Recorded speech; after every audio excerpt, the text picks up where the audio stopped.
একজন গৃহিণী, অন্যদিকে আবার একজন ওয়ার্কিং ওম্যান। এইভাবে কিভাবে আমি নিজেকে স্বাস্থ্যের দিক দিয়ে বলো, শক্তির দিক দিয়ে বলো এবং নিজেকে দিকে কিভাবে গুরুত্ব দিয়ে দেখি, যার ফলে আমি কিন্তু ঘরে বাইরে দুই দিকেই সামলে চলি। তো সেই জিনিসটাই আজ তোমাদের সাথে আলোচনা করব। এটা করার জন্য কিন্তু আমার একার পক্ষে সম্ভব হয়নি। আমার পরিবারের প্রত্যেকটা মানুষ আজকে কিন্তু রান্নাবান্নার আমাকে দায়িত্বে সাহায্য থাকবে। করে। ওর উপর তাই সমস্ত আমার ছেড়ে পরিবারের এবার আমি কাছে রেডি আমি হয়ে বেরিয়ে চিরকৃতজ্ঞ। আমাকে ঘরে বাইরে একসাথে ২ দিকে তাল মিলিয়ে কাজ করার সুযোগ করে দেওয়ার জন্য। আমি যে এইরকম একজন সাপোর্টিং হাসব্যান্ড পাবো ভাবতেই পারিনি। যাই হোক, তোমাদের কাছে একটাই রিকোয়েস্ট, জানোই তো ও একটু, তোমরা ওর সুস্থতার জন্য একটু প্রে করো। সুপ্রভাত, আমি রিঙ্কু। আমার এই ছোট্ট পরিবারে সমস্ত বন্ধুদের জানাই ওয়েলকাম। আশা করি তোমরা বেশ ভালো আছো, আর আমিও ভালো আছি। আজ শনিবার, একটু ঘুম থেকে দেরি করে উঠলাম। যেহেতু হাজবেন্ডেরও ছুটি আছে, ইভেন আমার ছেলেরও ছুটি আছে, সেই কারণে একটু দেরি করে ঘুম থেকে উঠলাম।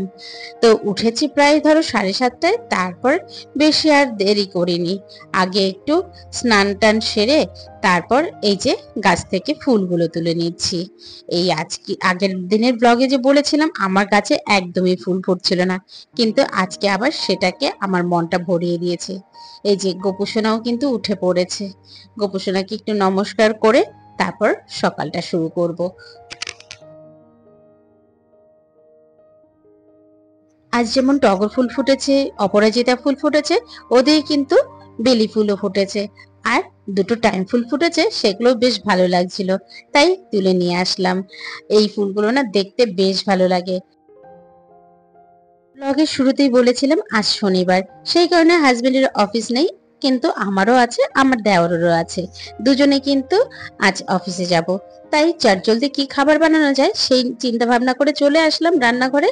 আজ বানাবো একটু খিচুড়ি। খিচুড়ির জন্য আমি জিরে, মৌরি আর ওদিকে শুকনো লঙ্কা, এটাকে প্রথমে ফোড়নে দিলাম। আর তারপর একটু ভাজা ভাজা গন্ধ বেরিয়ে আসবে, তারপরে এই যে মুগ ডালটা সেটাও দিয়ে দিলাম। এবার আবারও কিন্তু বেশ ভালো করে নাড়াচাড়া করব। হালকা নাড়াচাড়ার মধ্যেই তারপর কিন্তু আমি আবার এই যে চালটাও দিয়ে দিচ্ছি। চাল এবং মুগ ডাল দুটোই কিন্তু আমি শুকনোই রেখেছিলাম, তবে আজকে আমি চালের মধ্যে গোবিন্দভোগ চালটা ব্যবহার করছি। আর জানো তো, এই খিচুড়ি করাটা এত সোজা, এত সোজা, কয়েক মিনিটের মধ্যে হয়ে যায়। মানে তুমি জাস্ট একটা সুসু আওয়াজ হবে, তার মধ্যে কিন্তু আমার খিচুড়ি অলমোস্ট ডান। চলো, এরপর একটু নাড়াচাড়ার পরে জল দিয়ে দিলাম এবং প্রয়োজন মতন হলুদ, কাঁচা লঙ্কা, মিষ্টি এবং লাস্টে একটু আদা বাটা দেব, দিয়ে নামিয়ে দেব। এইভাবে করে আমি প্রতি শনিবারই খিচুড়ি করি। এর আগে অবশ্য খিচুড়ির একটা শর্ট ভিডিও ছেড়েছিলাম, জানি না অনেকে দেখেছো কিনা, তাই আজও একবার যখন করছি সেটা ভিডিওর মাধ্যমে রাখলাম। আর খিচুড়ির সাথে আজকে তৈরি করব আলু ভাজা। গোল গোল করে চাকচাক করে আলু ভাজা করব। খিচুড়ির সাথে সেই আলুটাই কিন্তু ভালো লাগে। আর এদিকে আমি ছুরি দিয়ে সমস্ত আলুগুলোকে কেটে নিলাম। কাটার পরে এগুলোকে বেশ ভালো করে আগে চটকে ধুয়ে নেবে, যেন স্টার্চটা না থাকে। আর এরপর কড়াটাতে গিয়ে গরম হয়ে যাবে, নুন হলুদ মাখানো আলুটা সেটা তেলের মধ্যে ছেড়ে দেব। ব্যাস, এরপর ঢাকা চাপা দিয়ে রান্না করলে তৈরি হয়ে গেল আমার আলু ভাজা। রান্নাঘরের কাজগুলোকে একটু সোজা বানাতে হলে নিজের মাথা থেকে অনেক সময় এইসব বুদ্ধি বের করতে হয়। ঠিক যেমন আজকে করলাম।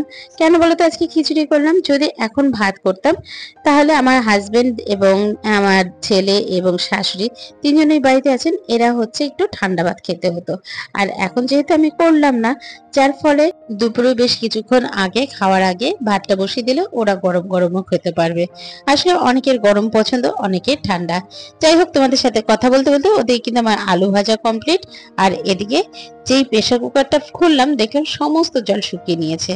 তারপর ওই যে ফ্লাক্সটা দেখলে, সেই ফ্লাক্সে আমার জল রাখা থাকে, সেই ফ্লাক্সের জলই এখানে দিয়ে দিলাম। আর তারপর একটু আদা কাঁচা লঙ্কা দিলাম। ব্যাস, রেডি হয়ে গেল আমার আজকের দিনের খিচুড়ি। এটা করতে এবার ম্যাক্সিমাম 7 থেকে 8 মিনিট মতো লেগেছে। জাস্ট জিনিসগুলোকে জোগাড় করার পালা, রাখতে আর কতক্ষণ। প্রতিদিনের মতন আবারও বলবো, তোমার যদি আমার ভিডিওর কোনো অংশ ভালো লেগে থাকে প্লিজ একটা লাইক কমেন্ট করে দিয়ে যেও। আর তুমি যদি চাও আমার চ্যানেলটাকে সাবস্ক্রাইবও করতে পারো। আর অলরেডি যদি তুমি সাবস্ক্রাইব করে থাকো তোমাকে অসংখ্য ধন্যবাদ। এই খিচুড়ির সাথে যেমন আলু ভাজা ভালো লাগে তেমনি বেগুন ভাজাও ভালো লাগে। তো বেগুন ভাজাটা করলাম আজকে একটু লম্বা লম্বা করে কেটে নিয়েছি। আর তারপর সেটাকে ভেজে নেব। আর এর সাথে কিন্তু পাঁপড়ও বেশ লাগে। ব্যাস আমার গরম গরম খিচুড়ি একদম রেডি। ওদিকে আলু ভাজা, বেগুন ভাজা আর খিচুড়ি, আর কি চাই? একদম ভোগের প্রসাদের মতন। জাস্ট একটু ঘি দিয়ে দেওরকে খেতে দিয়ে আসবো। এই যে আমার দেওর এদিকে খেতে বসে গেছে। আর এরপরে রান্নার ঘরের দায়িত্ব আমার হাজবেন্ডের উপরে দিলাম। মানে দুপুরের আজকে পুরো রান্নাটা, মানে ভাত থেকে শুরু করে সমস্ত তরকারি সবটাই ও রান্না করবে। আর এই যে দেখো গোলা রুটিগুলো কিন্তু ও বেশ আজকে ভালো রান্না করেছে। বান্নার দায়িত্বে থাকবে, ওর উপর সমস্ত ছেড়ে এবার আমি রেডি হয়ে বেরিয়ে পড়লাম। চলো যাই। অনেক দিদিরাই কমেন্ট করে বলো যে তুমি দিদি বাইরে ঘরে কিভাবে একসাথে সামাল দাও, আমরা তো ঘরের কাজ করতেই গুড নাজেহাল। মর্নিং, আবার একটা নতুন ব্লগ নিয়ে তোমাদের সামনে হাজির হয়ে গেলাম। আমি রিঙ্কু। আমার এই রিঙ্কু তৈরির পরিবারের সকলকে ওয়েলকাম। আশা করছি যে যেখান থেকে আজকের ব্লগ ভিডিও দেখছো তাদেরকে সকলকে আশা করছি তোমরা সবাই বেশ ভালো আছো, আর আমিও তোমাদের আশীর্বাদে ভালো আছি। জানো তো, এই শনিবার হলে আমি একটু ল্যাপ খেয়ে যাই। সারা সপ্তাহে যে রিচার্জটা হয় শনিবার হলেই আস্তে আস্তে পাওয়ার জন্য একদম ফুয়েল শেষ হতে থাকে। তো যাই হোক, এর জন্যই হয়তো আমাদের সানডেটা একটু ঠিকঠাক করে নিজেকে রিচার্জ করার দিন। তো যাই হোক, চলো এইভাবে করেই চলবে জীবন। দেখতে থাকো তাহলে। এরপর সন্ধ্যার পর অফিস থেকে ফিরতে ফিরতে চলো মেইন আলোচ্য বিষয়তে আসি। প্রথম হচ্ছে আমাদের শারীরিক স্বাস্থ্যতার দিকে অবশ্যই খেয়াল রাখতে হবে। সকালবেলা কিছুক্ষণ হলেও ব্যায়াম করতে হবে, অথবা হাঁটাহাঁটি করতে হবে, অথবা ঘরের কাজের মধ্যেও আমরা হাঁটাহাঁটি করতে পারি। এবং আমাদের বিভিন্ন খাওয়া দাওয়ার দিকেও দেখতে হবে যাতে আমরা ঠিকঠাক খাই। আসলে কি বলতো, আমাদের মেয়েদেরকে না বলার কেউ নেই যে সঠিক সময় খেতে হয়। কিরে দুপুরবেলা খেয়েছিস তো, সকালে ঠিক টাইমে খেয়েছিস তো, সেটা কেউ বলার নেই। কিন্তু আমরা কিন্তু সবার দিকে খেয়াল করি।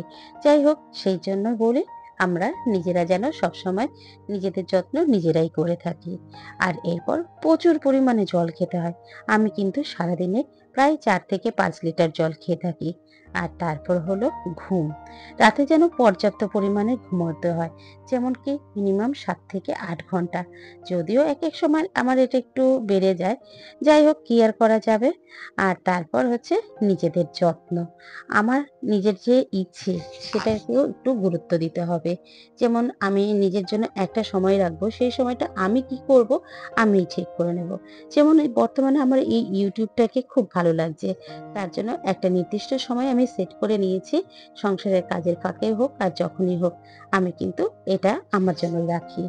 আর এরপর এছাড়া একটা বন্ধু বান্ধবের সার্কেল থাকতে হবে, বা পরিবার আত্মীয় স্বজনের সাথেও একটা সার্কেল রাখতে হবে যেখানে সবার সাথে একটু গল্প গুজব করা যায়। এই তোমাদের সাথে কথা বলতে বলতে আমি কিন্তু অনেকগুলো কাজ সেরে তারপরে এই যে মুড়ি নিয়ে বসেছি। এসে তো বুঝলেই একটু গাছ নিয়ে আজকে পড়েছিলাম, দুটো গাছ কিনে নিয়ে আসলাম, তারপর সবাই মিলে একটু মুড়ি খেলাম। আর এই যে চলো আজকে সকালে কি রান্না হয়েছিল সেটা দেখানো হয়নি, সেটা একটু দেখাই। এই যেদিকে রান্না সব ফ্রিজ থেকে বের করলাম, চলো কি কি হয়েছে একটু দেখি। এটা হয়েছে লাবড়া, বিভিন্ন সবজি দিয়ে আদা বাটা দিয়ে লাবড়া। এটা আছে তোমার ডাল, শুক্তো ডাল, পাট শাকের যে পাট পাতা আছে সেই পাট পাতা দিয়ে ডাল করা হয়েছে, এতেও কিন্তু আদা পড়েছে। আর রয়েছে এখানে এই যে আম ডাল, কাঁচা আম দিয়ে টক ডাল করা হয়েছে। না আজকে আমের সাথে সাথে আবার দেখছি একটু জলপাইও দিয়েছে। কেন এটা আমার বলতে ভুল হলো বলো তো? না আজকে কোনো রান্নাই আমি নিজে করিনি, আমার হাজবেন্ড করেছে। আমি তো দেখলেই সকালবেলা বেরিয়ে গেলাম, সকালে ওইটুকু রান্না করে আর বাকিটুকু করলো ও। এই মোটামুটি আজকে রান্না হয়েছে। এবার রাতের খাবার বসাবো, অর্থাৎ ভাত বসাবো। ভাতটা বসানো হলেই মোটামুটি কাজ শেষ। যাই হোক আজকে এই পর্যন্তই রাখলাম। এই বর্তমানে আমার রান্নাঘরের পরিস্থিতি, বাসন টাসন সব মেজে রেখেছি। এই যে একটা ভাত রয়েছে বসাবো, ওখানে হাঁড়িতে জল দিয়েছি, এবার বসাবো। চলো কাজ করতে করতে বাকিটুকু দেখতে দেখতে তোমাদেরকে টাটা বাই বাই করি।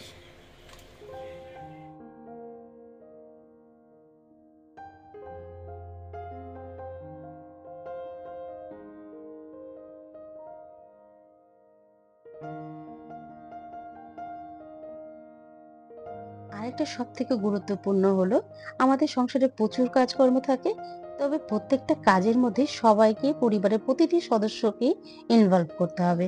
যেমন আমার ছেলেকে দিয়ে বিছানাটা গোছাই, দেওর জল ভরার কাজ, এবং মাঝে মাঝে ঘরও ঝাড় দিয়ে দেয়, এবং প্রয়োজনে ঘরও মুছে দেয়। এটা কিন্তু আমার হাজবেন্ড আমাকে হেল্প করে। তারপরে শাশুড়ি মা সবজি কেটে দেন, আমি রান্না বান্না করি, কাপড় কেচে দিই, শাশুড়ি মা আবার সেই কাপড় কাচা যেগুলো মেলে রেখে যায় সেগুলোকে তুলে দেন। এইভাবে করেই কিন্তু একজন আরেকজনের সংসারের কাজগুলোতে হেল্প করে থাকি। কাজেই যদি সবার মধ্যে ভাগ করে দেই না, তাহলে নিজেরও মন মানসিকতা ভালো থাকবে। এরপর আরেকটা পয়েন্ট হচ্ছে বিরতি নেওয়া। সারাদিনে কাজের মাঝখানে নিজেকে একটু রিচার্জ করার জন্য কিছুটা সময় নিজের মতন কাটাতে হবে। একদম বিশ্রাম নিতে হবে। যাই হোক, এইভাবে করে আমার সময়টা, আমার সংসারের সমস্ত কাজ আমি করে থাকি। আজ এই পর্যন্তই রইলো। বেশি জ্ঞান হয়ে যাচ্ছে মনে হয়। যাই হোক, তোমাদের যদি ভালো লেগে থাকে কমেন্ট করো, তাহলে পরবর্তী সময় এই নিয়ে আরো ভিডিও বানাবো। রাত্রে আরেকটু পাট পাতা ভাজলাম, এই দিয়ে খাওয়া দাওয়া হলো। ব্যাস, আজকের মতন ভিডিওটা এখানেই শেষ করলাম।